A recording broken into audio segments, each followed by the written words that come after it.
noches, soy Ana María Lomelí, estamos al filo. La Suprema Corte de Justicia de la Nación completó los 5 amparos necesarios para generar jurisprudencia obligatoria a nivel nacional, para que cualquier ciudadano pueda obtener un permiso para el consumo recreativo del cannabis. Hoy al filo, Andrés Aguinaco, responsable de la estrategia legal.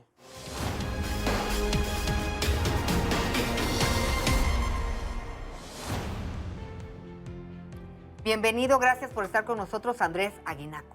Ana María, gracias por la invitación, encantado de estar contigo. A ver, responsable de la estrategia legal del tema de la cannabis y los amparos. Ya hablamos desde unos días para acá de que se creó jurisprudencia. Platícanos, ¿qué es eso? Bueno, van ya 5 resoluciones, 5 fallos de la primera sala de la Suprema Corte. 5 amparos. 5 amparos, sí, que resuelven más o menos lo mismo, que existe este derecho humano. Y en este 5º amparo, una fiesta, todo el mundo celebra y todo el mundo nos dice, ya se integró la jurisprudencia. ¿Pero eso qué quiere decir? Exacto. ¿Qué cambia? ¿No? No cambia lo que dijo la Corte, cambian los efectos. A ver. Ok, resolvía la Suprema Corte una primera vez que existía este derecho y que protegía a los usuarios de cannabis. ¿Este derecho cuál es? El libre desarrollo de la personalidad. ¿Qué quiere decir, traducido a cannabis? Traducido a cannabis, que tú puedes usar tu tiempo de esparcimiento para las conductas que a ti te definen como persona o, lisa y llanamente, lo que te late hacer, Okay. ¿no? Tú decidir cómo pasas tu tiempo libre. Tener la libertad de tomar una decisión y, si, en este caso, si quieres fumar cannabis, lo puedes hacer. Claro. Estas 5 personas amparadas.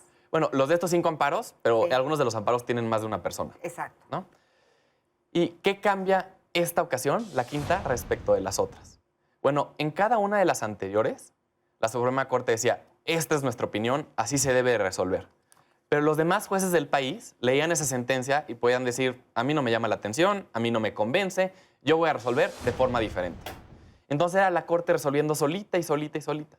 Y la realidad es que, aunque algunos jueces sí le hacían caso y seguían ese criterio orientador, Caminito, ajá. la mayoría no. La mayoría decía, no, qué aberrante, ¿cómo eso? Se escandalizaba, ¿no? Bueno, ahora con este 5º fallo ya no hay discrecionalidad para los jueces. Todos tienen que resolver en exactamente la misma forma, suponiendo que sean casos similares. Casos similares significa que si una persona quiere en sus ratos libres, en su casa, fumar marihuana, va a la Suprema Corte y... Bueno, va con cualquier juez del país, eso es la novedad, porque si va a la Suprema Corte, pues ya habían resuelto de esa forma. Okay. Ahora lo bonito es que puedes ir con cualquier juez, pueden estar en Mérida, pueden estar en Zacatecas y te tendrían que resolver de la misma forma. Te tendrían que dar un amparo. Exacto. Porque eso es lo que significa jurisprudencia, un Claro. criterio general. Y vinculante para todos los jueces del país. Esto no quiere decir que la marihuana es legal en México. Todavía. Hay normas inconstitucionales, violatorias de derechos humanos, pero válidas y existentes y que forman parte del sistema mexicano, que es, pues, realmente una anomalía muy rara, ¿no? Tenemos leyes que nos violan nuestros derechos y siguen siendo parte del orden jurídico. Pues, ¿cómo es eso? O sea, esto quiere decir que la Corte da autorización, pero el Estado no. Exacto. Traducción. Y aquí entra un juego de poderes muy chistoso, ¿no? Quiere decir que cada vez que uno entra en contacto con el Estado y le apliquen estas leyes, y ahorita lo platicamos, hay muchas formas de tener ese choque con el Estado, Sí. puede ir con un juez y el juez lo va a defender. Pero el Estado, COFEPRIS, Secretaría de Salud, el Ejecutivo, las policías, el Ejército, van a seguir aplicando la ley hasta que no se elimine del sistema. Ahora, esos enfrentamientos pueden ser más o menos amigables, como cuando uno va a pedir un permiso a COFEPRIS y se lo niegan, o pueden ser encuentros violentos, como que a uno lo arrestan en su casa, en la intimidad de su jardín, por tener un par de plantas. Que ahorita, si no tienes amparo, sí te pueden arrestar. Sí, te O sea, pueden es arrestar. legal. Te pueden arrestar y te pueden negar las autorizaciones y te pueden confiscar tus plantas y te pueden multar. Todo el espectro de encuentros que puedes tener con el Estado, en el que te pueden o sancionar, o lastimar, o privar de la libertad, todo eso lo van a seguir haciendo. El beneficio es que ahora cuando eso pase, tú puedes ir con un juez Pues. y el juez va a decir, no, acuérdense que aquí hay un derecho, acuérdense que está el libre desarrollo de la personalidad y en principio tendrían que o darte el permiso o regresarte las plantas o en caso de que te hayan privado la libertad, liberarte. Ok. Ahora, ¿se puede sembrar ¿Estas personas pueden sembrar? Pues mira, hay un núcleo duro del derecho y creo que incluso en la sentencia tenemos que distinguir. Okay. Tú tienes el derecho a usar esa planta. Y la Corte dice, bueno, si no es legal en México, te tengo que dar todos los derechos accesorios. O sea, te tengo que dar la forma de conseguir esa planta. Sí.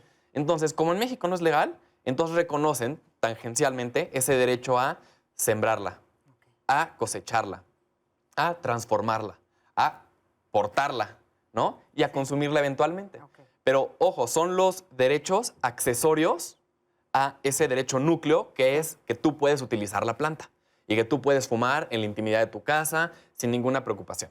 Porque entre las inquietudes que estaba yo leyendo, pues, la pregunta es una, ¿quién trae la semilla? O sea, ¿de dónde la traen o cómo? Porque es... La verdad que es un tema realmente irónico.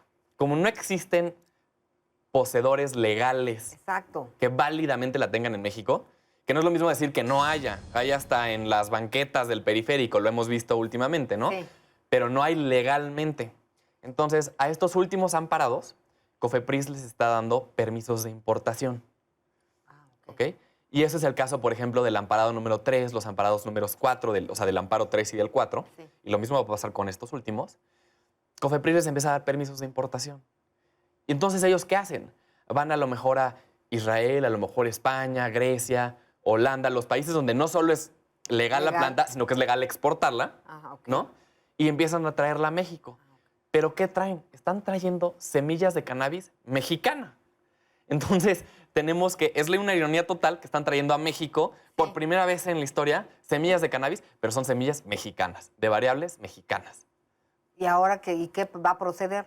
Pues esas aquí las van a sembrar en sus jardines o en algún lugar privado. Eso sí van a poder hacer. Eso sí, claro. Entonces, ¿estos fallos qué permiten? A las personas que los obtuvieron, ¿qué pueden hacer? Pues el derecho núcleo, que es el uso de la planta, pero también les van a permitir importar, ¿no? A partir de la interpretación que hace del fallo COFEPRIS, pero también todas las otras acciones como cosecharlo, sembrarlo, transformarlo, transportarlo y utilizarlo. Ok. Ahora, la Corte, y yo creo que lo hace también tangencialmente, sí nos dice qué no pueden hacer estas personas. A ver. Y dice que no deben de realizar ningún acto de comercio. Ok. Le Venderla, están diciendo, no se pasen de lanza, este es un derecho Sí. para ustedes, no es un derecho a iniciar toda una industria nueva en México. Eso, en todo caso, si así lo decide y es el modelo que quiere adoptar, lo decidirá el Congreso, pero ellos no pueden realizar ningún acto de comercio, por un lado. Por otro lado, pues deben de evitar afectar a terceros, ¿no? Y son reglas, yo te diría, hasta de sentido común, Sí. que ya tenemos para muchas otras sustancias. Ya tenemos para el tabaco, por ejemplo, pues una regla de civilidad en México, sobre todo desde después de las últimas leyes antitabaco. Tenemos reglas de civilidad de no fumar donde a otras personas les afecte, ¿no?